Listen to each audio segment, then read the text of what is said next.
Voilà, donc ici j'ai une alimentation que je vais brancher qui est de plus ou moins 10 volts. Hein. J'ai une alimentation stabilisée de 10 volts, c'est-à-dire qu'il va fournir une tension stable de 10 volts continue. La tension continue étant polarisée avec le moins ici et le plus là-bas, hein, puisque j'aurais pu inverser les polarités. Et là, on va voir la circulation d'un courant. Le courant va circuler, si vous voulez, du plus vers le moins. Du plus vers le moins. D'où ça veut dire que si j'inverse, attention que le sens des électrons va dans le sens inverse du sens du courant. Si le courant va dans ce sens-là, là les électrons vont comme ceci. Voilà, parce que les électrons vont aller en dehors de la source du moins au plus. Ça c'est le sens des électrons. Voilà, du moins au plus. À l'extérieur du circuit, bien, du circuit, en dehors de l'alimentation. Voilà. Donc le courant ici il va aller du moins, du plus au moins. Voilà, ça c'est le sens conventionnel du courant. Et là j'ai une résistance de 120 ohms. Alors la résistance de 120 ohms, ici je vais demander je dois acheter la résistance de résistance de 120 ohms. Connaissant le circuit où j'ai 10 volts de tension d'alimentation continue, je voudrais bien acheter une résistance de 120 ohms. Le problème c'est de savoir quelle est la puissance de la résistance que je dois acheter. Parce que je vous avais dit que acheter une résistance, c'est sa valeur ohmique en ohms, mais c'est aussi en fonction de la puissance. Puisque en fait, il faut un volume déterminé pour dissiper. Plus le courant sera grand, plus la puissance sera importante. Puisque P est égal, on sait bien, à R carré, d'ailleurs c'est ça que je vais appliquer. Plus le courant est important et plus la puissance sera importante, d'autant plus que c'est le carré du courant. Que la puissance va dépendre du carré du courant. Donc, plus le courant sera important, et plus il faudra une résistance volumineuse pour pouvoir dissiper la quantité de chaleur à évacuer, due à la variation de calorifique et donc à la variation de température qui est la conséquence, la variation de température qui est la conséquence de l'échauffement. L'échauffement calorifique. Bon, la circulation des électrons ne m'intéresse pas, c'est la circulation du courant qui m'intéresse. Donc on va calculer cette valeur. Bon, je rappelle que 1.2, 1,2 existe. Hein. 1,2 existe pour les séries E12 et pour les séries E24. Alors, la résistance que je dois acheter, bon, de 120 ohms, tout d'abord, 1,2 existe, donc je peux prendre une 4 bandes. Ouais, la tolérance, on s'en fout, je peux prendre 2%, comme je peux prendre... bon, ça dépend de la précision, ce que je veux. Bon, ici, la précision, si je veux pas une résistance de grande précision, ben, je vais prendre... si je prends 120 plus ou moins 2% et 120 plus ou moins 10%, laquelle est précise? Là, il va induire une plus grande, si vous voulez, un plus grand écart. Donc 10% de 120, ce qui fait 12. 12. Ah, ce qui fait 12. Donc j'aurai 120 moins 12, ce qui fait 120 moins 10, 110, moins 2, 108. 108 et 120 plus 12, 132 ohms. Voilà, ça c'est 120 ohms vu avec une tolérance de plus ou moins 10%. Maintenant, si j'avais pris une tolérance de 2%, divisé par 100, ça fait 1,2 fois 2, ça fait 2,4. 120 moins 2, ça fait 118. Ça qui fait 117,6. Voilà, et 2,4 plus 120, ce qui fait 122,4. Voilà. Donc ça veut dire que la résistance ici doit être comprise entre 117 et 122. Voilà, 120, on est précis par rapport à 120. Hein. On est plus coincé autour des 120. Alors que là, de 108 à 132, on a une plus grande tolérance.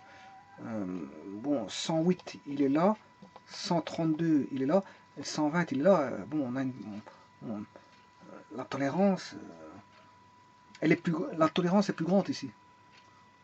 Alors que là, la marche est plus petite, on a une plus petite tolérance. La tolérance est plus petite ici, de 110 à 120, il n'y a que 3 ohms, si vous voulez, de différence. Hein. De 120 à 122, il n'y a que environ 2 à 3 ohms. 2 à 3 ohms. Alors que là, de 108 à 120, il y a un large écart de 12 ohms. Voilà, donc ça veut dire que celle-ci est plus précise, la 2% est plus précise que la 10%. Donc ça dépend, si vous voulez une résistance de précision ou pas, ça dépend, je veux dire, votre montage. Si vous voulez un montage, je veux dire, avec des composants plus précis que d'autres, renfermant des valeurs plus précises et plus proches de la valeur souhaitée de 120. Donc, si vous voulez proche de 120, vous prenez de 2%, avec une petite tolérance. Voilà, avec une petite, c'est parce que le 2% c'est aussi l'erreur relative. Hein. L'erreur relative, pour une même valeur, si l'erreur relative qui est de 2% ici, si je prends 2%, si je prends cette erreur relative là qui est petite, mais par rapport à 120, j'aurai une petite gamme, donc je serai très précis. Par rapport à une erreur relative qui serait de 10%, où là j'aurai une gamme d'environ 10-12, 10-12 et une plus grande tolérance. Donc là, ça voudrait dire que si je veux plus de précision, je prends 2%. Voilà. Ce qui inclut une petite erreur relative, inclut une petite erreur absolue. Une grande erreur relative inclut une plus grande erreur absolue. Pour le même, bien sûr, valeur, hein, par comparaison de valeurs identiques. Alors, maintenant, supposons que j'ai pris 120. 120, c'est 1 et 2. Donc, je prends une 4 bandes. 1, 2, 3, 4. Bon, la tolérance, j'ai dit que je m'en fous parce que j'ai pas envie d'avoir forcément une résistance de précision.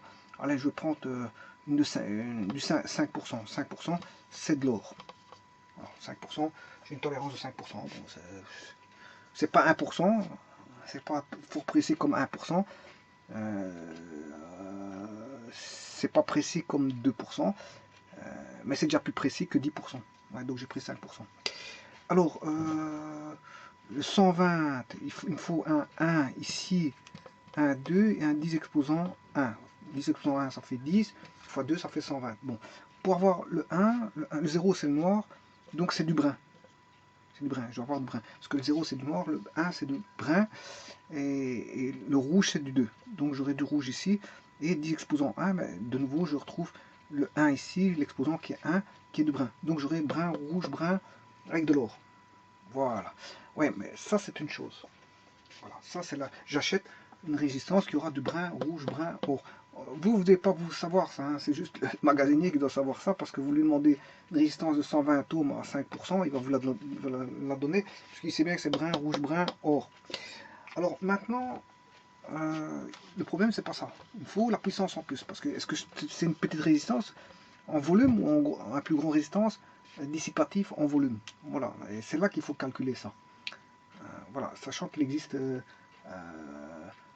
pas toutes les puissances. Hein. Je vous rappelle qu'il y avait que certaines puissances existantes, parce que c'est standardisé au niveau des puissances. Alors, ici on va calculer d'abord le courant. Le courant c'est I, on va calculer le I par la loi d'Ohm, U sur R. U c'est 10 volts en continu sur 120 ohms, ce qui fait 10, qui fait 1/12e. Bon, on va calculer que fait 1/12e. Donc 1/12e c'est une fraction. Rappelez-vous qu'il existait un quart de watt, un demi-watt et 1 watt. Pour des petites valeurs comme ça, 1 divisé par 12.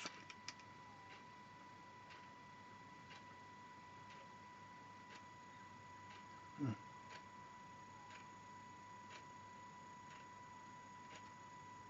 10 volts.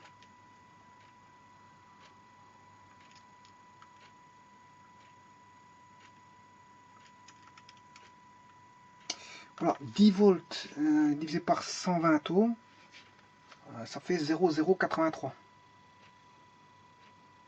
0,083. Bon, ça c'est le courant. Donc c'est 0,083. Bon, pour calculer la puissance, c'est P est égal à RI carré si vous voulez. Voilà, en faisant ça, je vais calculer la valeur de la puissance. Donc ce courant que je viens de trouver, 0,083, je vais le mettre au carré, je fais exposant 2 et je vais multiplier par 120 qui est la valeur de la résistance fois 120, voilà, et j'ai 0,83 watts. 0,83 watts.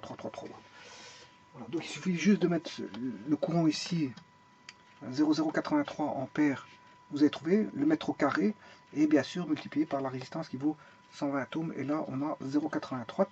watts. Et là, bon, on va pas prendre un quart de watt. Un quart de watt, c'est 0,25 watts. On va pas prendre, parce qu'un quart de watt, c'est en dessous de 0,83. On va pas prendre un demi-watt qui vaut 0,5, c'est aussi en dessous de 83. On va prendre quelque chose juste au-dessus. Et ce qui est au-dessus, c'est 1 watt. Voilà, on va prendre une résistance de 1 watt. Donc j'avais acheté une résistance avec les codes de couleur que je vous ai donné, la tolérance que je vous ai donné tout à l'heure, mais ce sera une 1 watt. Donc il faudra spécifier le wattage au magasinier pour faire ce montage là. Donc vous placerez une résistance de 120 ohms à 1 watt. Et là vous pourrez mettre une alimentation, vous allez avoir le courant indiqué qui va passer. Et 1 watt elle est de 0,83 à 1 watt, elle est, on va dire elle est la résistance peut dissiper, je veux dire, sans trop de difficultés, sa chaleur sans subir de stress calorifique, si vous voulez. Voilà, je vous remercie.